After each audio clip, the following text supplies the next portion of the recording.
Hey guys, so today we're gonna make some buttery parmesan mushroom gnocchi. Or you just have to say that you're fine when you're not really. Sounds fatty, but oh well, let's get going. So to start off, we have our gnocchi. So this is just store-bought gnocchi, and there's about 500 grams here, and that's about 4 servings. Now if you don't have gnocchi at home, just use 300 grams of any other sort of pasta like spaghetti, penne, any spirals, anything else that you have. I have a quarter cup of Parmesan cheese that I will finish it off with. I have a cup of panko crumbs.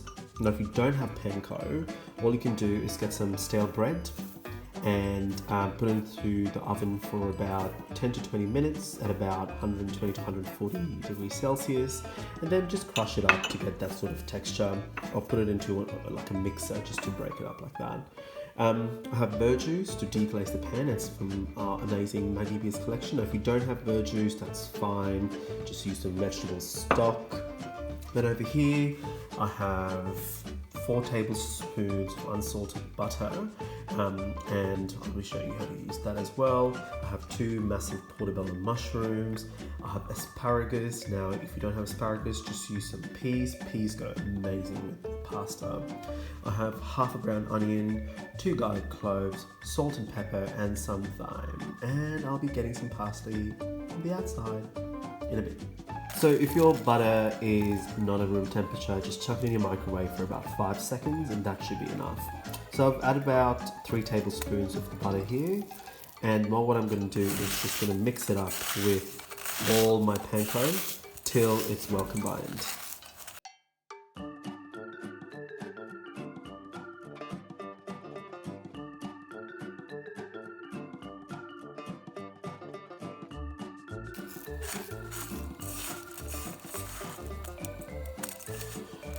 So once that's done, this is what you're gonna get. A nice crumbly mixture of butter and panko. Once your panko mixture's done, just put it into a baking tin with some baking paper. Just put it around like that a bit. And put this into your preheated oven for about 10 to 15 minutes. Just take a look at it every few minutes and mix it around so it browns across evenly. You don't want it to be super dark, you just want it to have a nice golden brown color to it, and it needs to be crispy. So while this is baking away, let's start on our actual dish.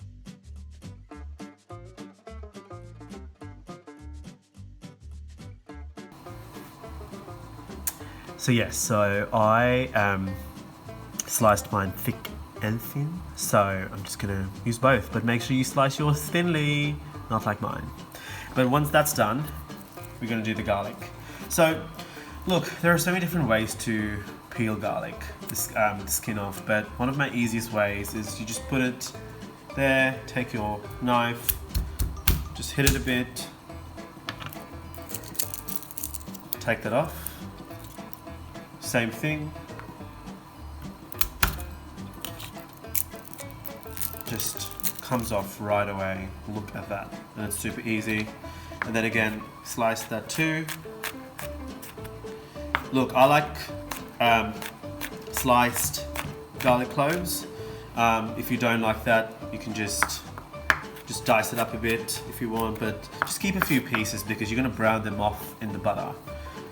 And once that's done, move that. You don't want that going into your pasta.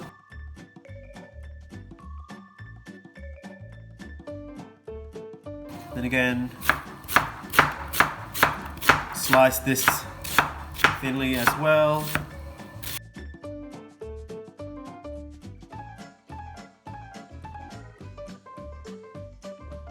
Now with your asparagus.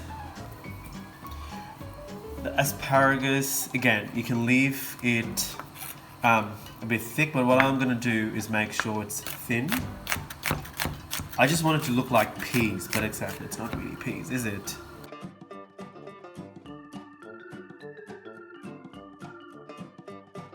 Mushrooms, garlic, onion, and asparagus done. Voila. So on medium heat, get your non-stick pan going. If you don't have a non-stick pan, that's fine. You should be adding some olive oil and butter in there.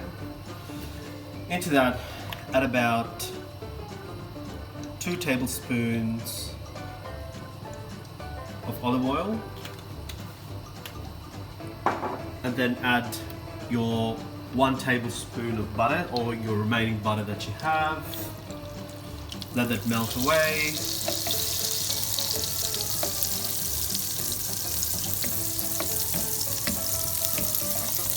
And I don't really wait for the butter to melt. Into that I'm going to add my onion and my garlic.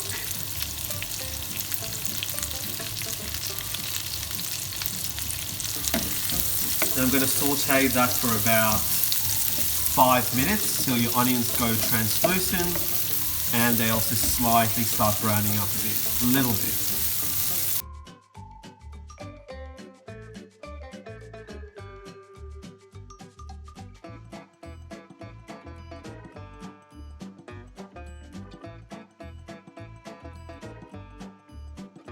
So after 5 minutes, you can see your onions are starting to go brown, your garlic's going brown and nice and golden. To that, add your gnocchi.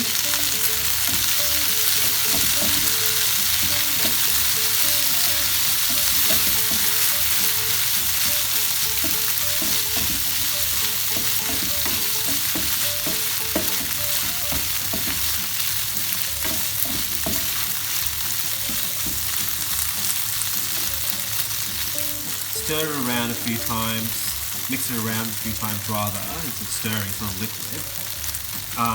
So letting my gnocchi brown up a little bit here and there and gets a bit of a crispy outer layer.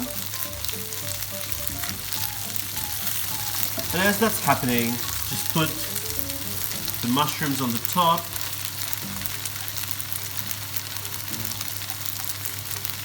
It'll slowly start to cook down.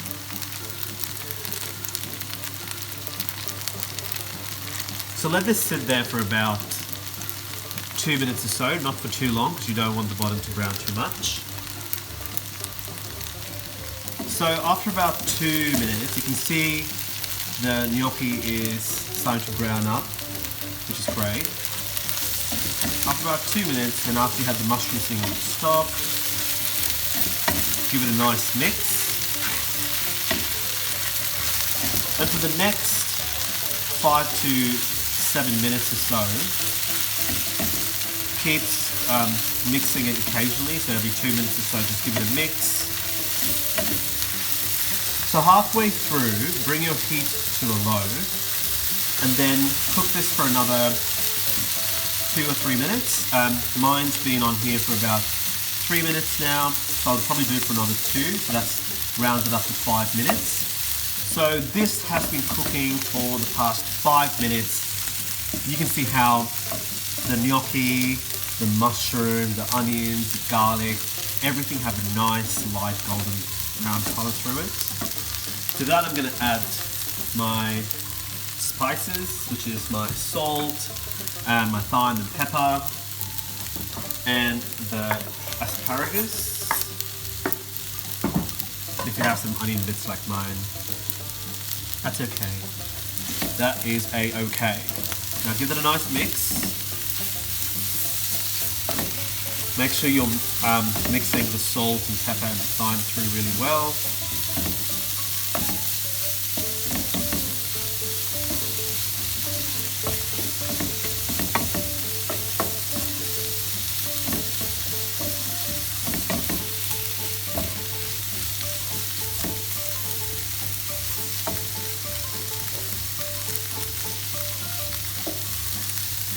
And then to this mixture, add about 2 tablespoons of stock or 2 tablespoons of verjuice.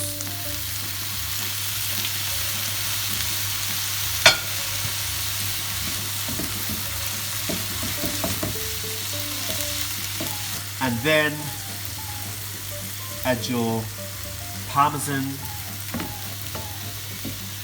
and mix this around for another minute till the parmesan melts through. So plate your pasta and then put put some of the parsley on the top. Look, you can be as artistic as you want, or non-artistic as you want. And then, amazing crumb. Trust me, you'll love it. And then if you want, top it with some more greens and some Parmesan cheese again if you want it a bit more salty.